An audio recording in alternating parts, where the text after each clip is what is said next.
Dale. Ya. Bueno, Honduras, estamos aquí con el nuevo seleccionado de la selección hondureña, Levis Martínez. Bueno, me siento muy orgulloso porque esta es la primera vez que voy a debutar con la selección de Honduras y pues me siento muy orgulloso porque el profesor Reinaldo Ruedas pues me sacó ahorita en lo que estaba en las clubes ahorita ahí en el Olimpia, pero bueno, ahorita voy a tratar de hacer el mejor papel y voy a tratar de hacer lo mejor para la selección y para mi país, ¿me entiende? Que eso lo hago con mucho orgullo. Se dice que usted es la nueva revelación del fútbol hondureño. ¿Qué piensa usted de eso?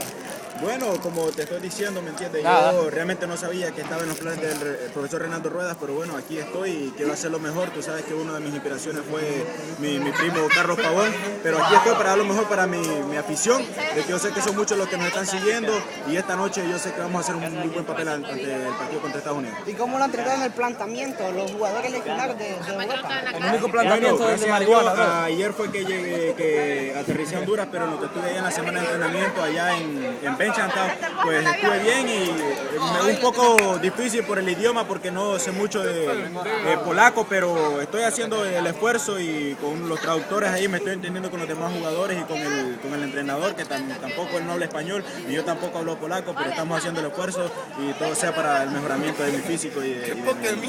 Ok. Piensa arrancar en la alineación titular del profe Reinaldo Ruedas. Ok, ya, no son 30 minutos. Bueno, yo creo que para. el profe me dio para ser capitán. Yo creo que voy titular, gracias a Dios. Y por Ramoncito Núñez, que va a quedar fuera, sabemos que es un veterano ya.